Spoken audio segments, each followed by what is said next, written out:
Bem-vindo a mais um Entre Nós. Estamos no Largo de São Carlos, em Lisboa, e o que vos propomos hoje é o itinerário do poeta Fernando Pessoa. Vamos seguir as passadas, as pisadas do poeta. Não é assim, doutora Gabriela Carvalho? É verdade, é. O Fernando Pessoa é, no fundo, um pretexto para um circuito em Lisboa. Ele viveu em Lisboa, ele fez de Lisboa o seu ambiente cotidiano, essencialmente a Baixa, apesar de ter vivido em tantas casas em Lisboa. Foi a Baixa o local de trabalho e foi a Baixa o local do seu dia-a-dia. Nós começamos aqui no Largo de São Carlos, para seguirmos isto mais ou menos cronologicamente, porque foi aqui... Por uma razão fundamental. Foi aqui que ele nasceu. Foi aqui que ele nasceu, no quarto andar esquerdo daquele edifício que temos ali atrás de nós. E eu acho que isto é muito importante, porque ele passou aqui a primeira infância, e a primeira infância dele é vista, Lisboa é vista nos seus telhados, e o Tejo, a enseada do Tejo é vista daquele último andar. 5 anos, 6 anos, mal medidos, pequeninos, olhos debaixo do corrimão. A única coisa que ele via é aquele estuário do Tejo, ao qual eu penso que ele vai chamar, mais tarde, o Mar Sem Fim. É o mar português. Um mar perfeitamente marcante na sua vida e obra. É marcante na obra, é marcante na vida, porque o desassossego, a intranquilidade, aquela infinidade de personalidades será capaz de vir também daquele limite indelével e mal definido do horizonte entre o mar e o céu. E toda a poesia dele, que reflete este desassossego e esta intranquilidade, é talvez o mar longe e o mar sem fim, mas o mar tão perto e o mar com fim, porque lá de cima vêem-se as chaminés industriais do lado do Tejo. Este é um dos itinerários possíveis da Câmara Municipal de Lisboa. Começa aqui e vai-nos conduzir agora para onde? Vamos até à Brasileira, que é um local onde charneira a vida do Fernando Pessoa, e depois vamos acabar, depois de fazer o percurso todo na Baixa Pomalina, vamos acabar no Martinho da Arcada, onde ele tomou o último café antes de ir para o hospital. Portanto, eu dizia que era um percurso cronológico e é verdadeiramente um percurso Agora é só uma pequena paragem na Igreja dos Mártires e já explicamos porquê. Precisamente. Vamos então. Então vamos.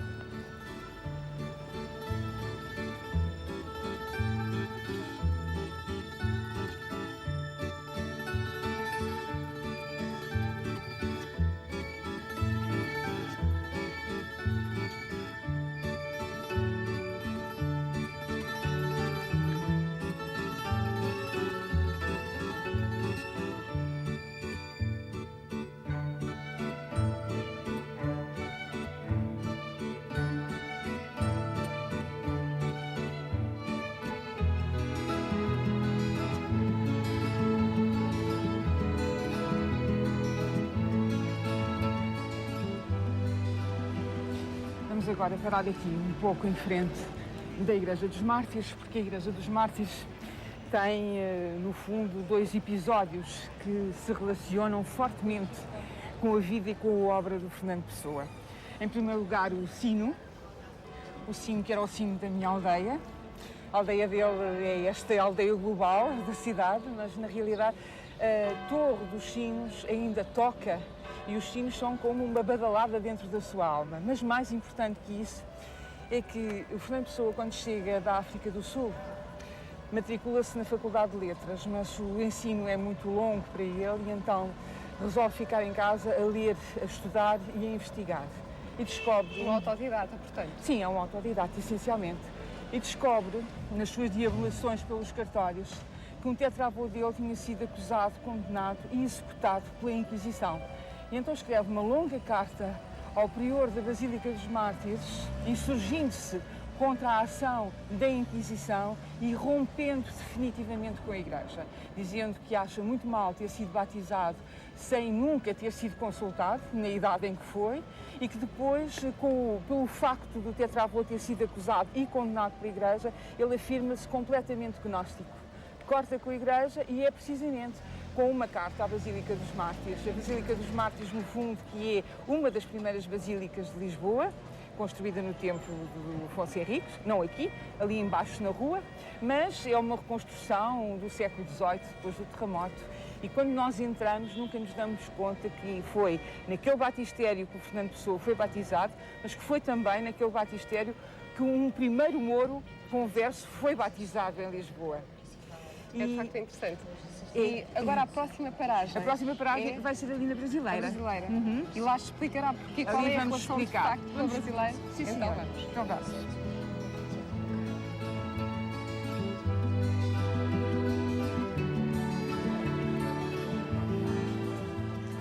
A relação com a Brasileira é de facto estreita.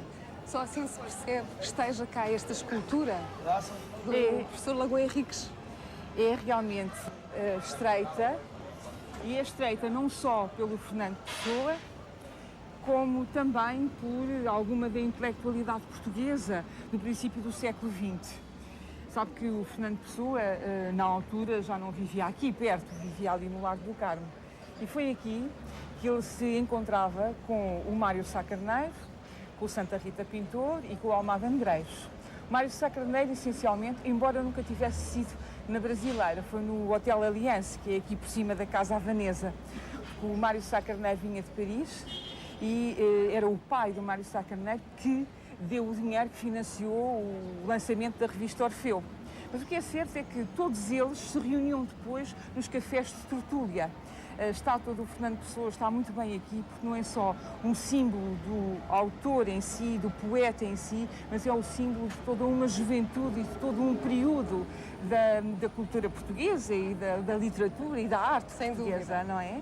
E claro que esta estátua é uma perfeita maravilha, porque nós reconhecemos de imediato. É o ex-libris também. É. Não só nós reconhecemos, como os estrangeiros reconhecem o Fernando Pessoa na estátua. E se sentam aqui ao lado dele. Sentam-se. Quase que há conversa. Aliás, o convite é feito por uma cadeira vazia. Exatamente, não é? exatamente.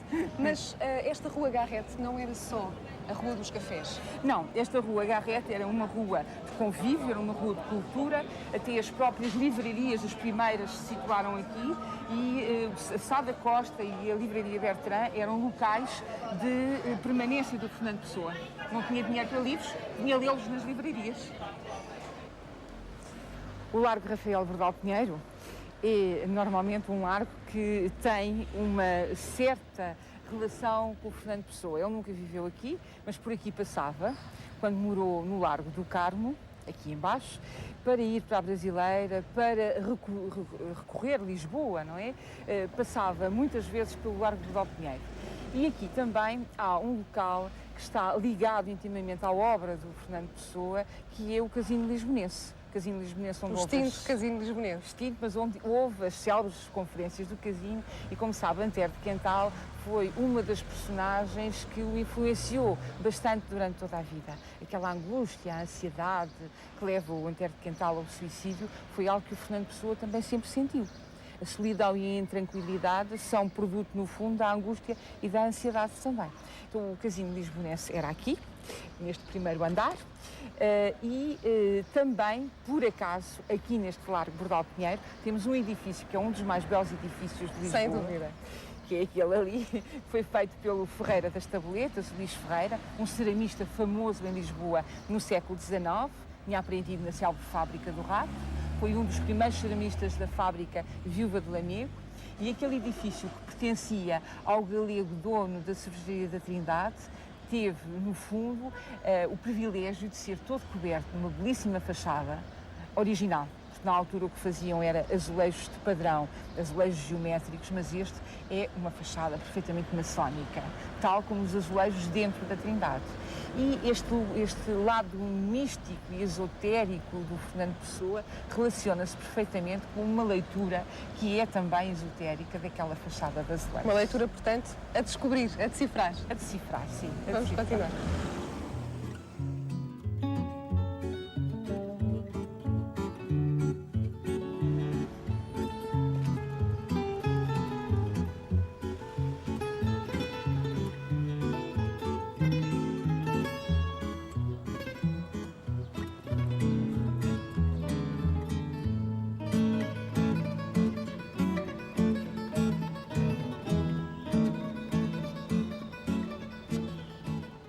Gabriela Carvalho, o Largo do Carmo, porque o poeta viveu também aqui. Aliás, Fernando Pessoa viveu em inúmeros sítios, inúmeras casas.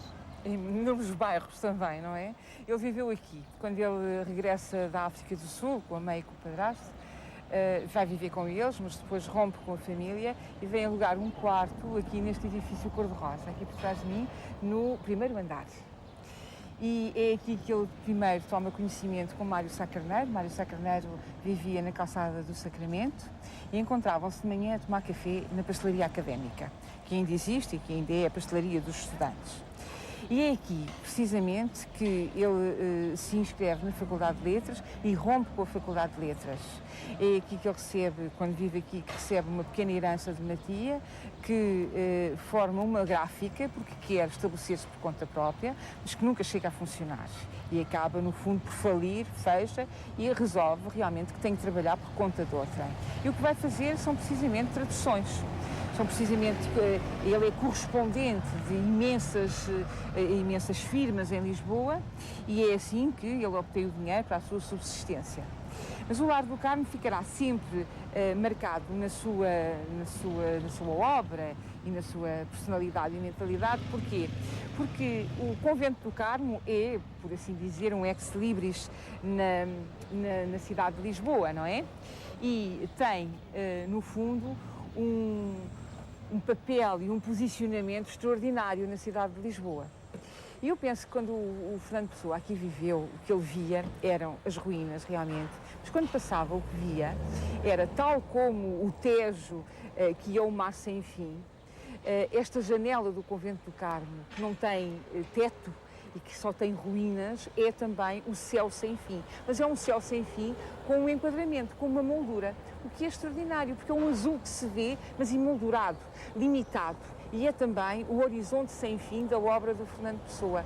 Penso que o Largo do Carmo tem uma importância extrema. Ele tinha acabado de ler o Oliveira Martins, faz do Nuno Álvares Pereira um dos seus heróis nacionais e chama-lhe o São Portugal em Ser, que é uma frase sintética, mas que diz tudo do herói da nacionalidade portuguesa.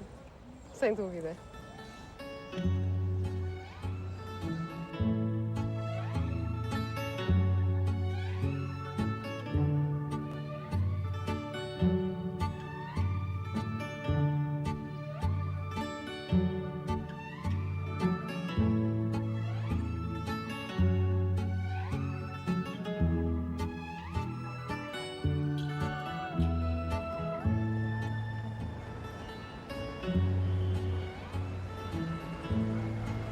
Doutora Gabriela Carvalho, qual é a relação com os restauradores?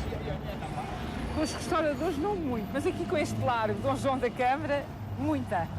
Muita porquê? Porque aqui, onde hoje é o edifício da Caixa Geral de Depósitos e o edifício camarário, houve um café, no princípio do século, o Café Suíço, onde o Fernando Pessoa frequentava a miúdo.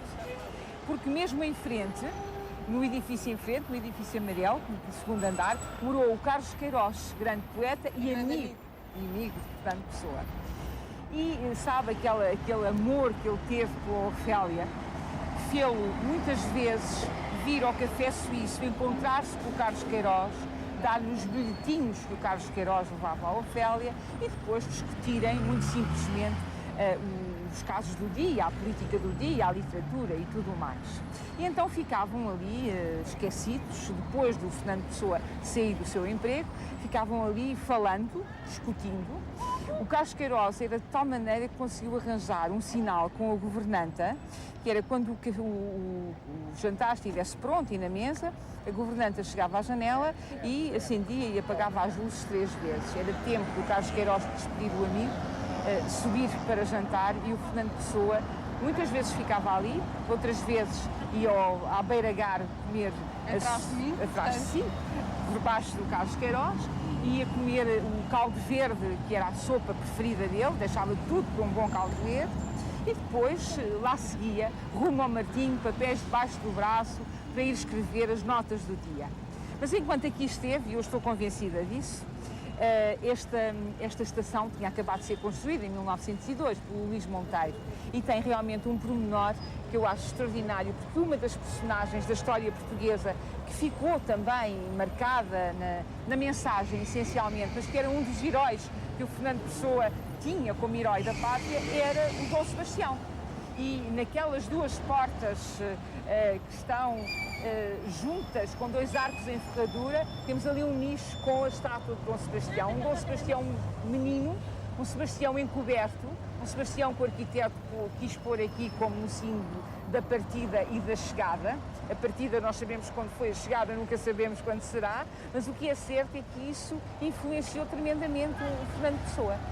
E esta estátua do Dom Sebastião é uma estátua que ninguém repara e que, no entanto, tem tanto símbolo na história portuguesa e tem tanto símbolo na própria história da cidade.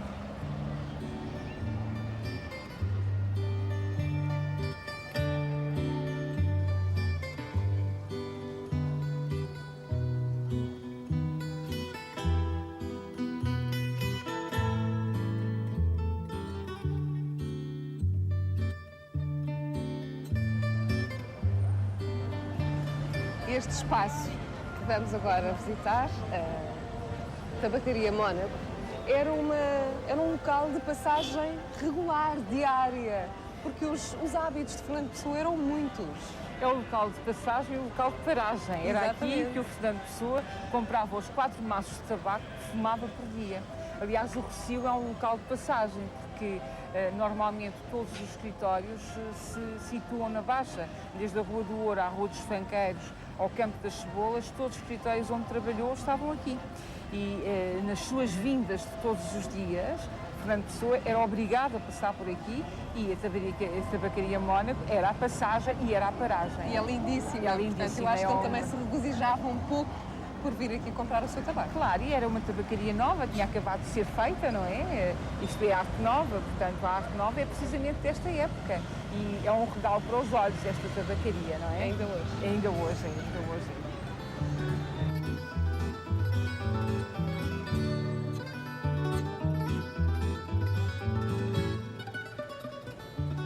Esta rua também era uma rua de passagem regular. Regular. O cinema, o animatógrafo foi com certeza um dos cinemas que frequentou. Um cinema acabado de construir na época, não é? E depois chamava a atenção com esta arte nova, belíssima que tem, em madeira pintada. Não parece? Pois não, mas é madeira e sempre muito bem restaurado para não se degradar, não é? Porque é considerada uma das melhores fachadas de cinema da Europa. Mas era passagem obrigatória, porque sabe que o Fernando Pessoa, toda a gente sabe, é público, bebia imenso, além de fumar, era um bebedor compulsivo, não é? E na altura havia vários supermercados em Lisboa, que era o Val do Rio, que ainda existem alguns, que pertenciam ao Abel Pereira da Fonseca. E havia, além disso, ao lado do Val do Rio, havia aquelas tascas que nós chamamos as tendinhas. Conhecemos a tendinha do Recio, mas há imensas em Lisboa, e uma delas era a licorista, hoje já muito modificada, mas com um certo gosto, porque o dono da licorista mandou fazer sobre uma fotografia muito conhecida que o Fernando Pessoa mandou à Ofélia, que dizia apanhado em flagrante delito, ele ao balcão da licorista a beber. E ele mandou fazer um painel de azulejos que hoje decoram a licorista. Hoje transformou-se num restaurante, mas podemos imaginar esta tendinha no princípio do século, onde ele passava logo de manhã para beber o seu absinto, que era o que bebia, absinto. Não era nada menos forte, era absinto mesmo. E agora vamos para a Rua Augusta. Vamos parar um pouquinho Onde na Rua ele Augusta. trabalhou também. Sim, trabalhou na Rua Augusta, viveu na Rua Augusta. No fundo, se as pedras falassem, tinham muito para nos contar, não é?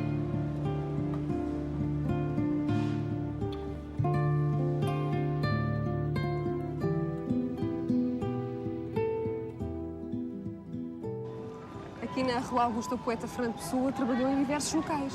Sim, em muitas destas ruas, não só a Rua Augusta, que teve 2 escritórios aqui, mas em todas estas paralelas, estas perpendiculares, ele trabalhou. Em bancos, em empresas em despachantes, como correspondente, como tradutor. Aliás, há um caso muito interessante, ele trabalhou no Luís Moitinho, que é na Rua dos Fanqueiros. E o filho do Sr. Moitinho teve um monopólio de venda da Coca-Cola em Lisboa. E quando pediu para fazerem um anúncio, lembrou-se de pedir o slogan ao Fernando Pessoa. Fernando Pessoa provou a Coca-Cola e fez logo o slogan que é extraordinário, que é primeiro estranha-se, depois entranha-se. E foi por causa disto que a Coca-Cola ficou proibida em Portugal. O Dr. Ricardo Jorge pensou, estranha-se, entranha-se, tem estupefaciente, proibiu a Coca-Cola e nós só voltámos a beber Coca-Cola depois da Revolução de 25 de Abril. Mas de facto o slogan é ótimo, pode-se lindo. aplicar até a outras bebidas. É uma maravilha, Não é assim? é uma maravilha. Concretamente aqui na Rua Augusta trabalhou onde, sabes? Trabalhou no número 75 e trabalhou noutro local, mas que não tem número.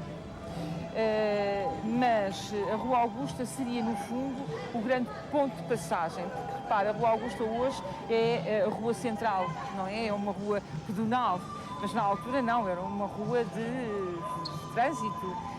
Mas seguramente que passou por aqui muitas vezes. Os passeios são os mesmos do século XIX e se as pedras nos pudessem contar muita coisa, teriam histórias incríveis a contar-nos, até do próprio poeta. Porque a Rua dos Douradores foi onde ele viveu, o único sítio onde ele viveu na Baixa, num quarto alugado. Ele dizia Também que era, num outro quarto alugado. sim, também num outro quarto alugado. Ele dizia, aqui da minha janela eu vejo a arte da cidade. E no fundo, a Rua dos Douradores é uma rua estreita, é uma rua secundária em relação à Rua Augusta. Mas sempre foi a Rua Augusta uma rua de movimento e a rua que tem, no fundo, o arco da Rua Augusta com os heróis da pátria que são cantados na mensagem. E que nos conduz também ao Martim da Arcada, de onde vamos agora. Precisamente.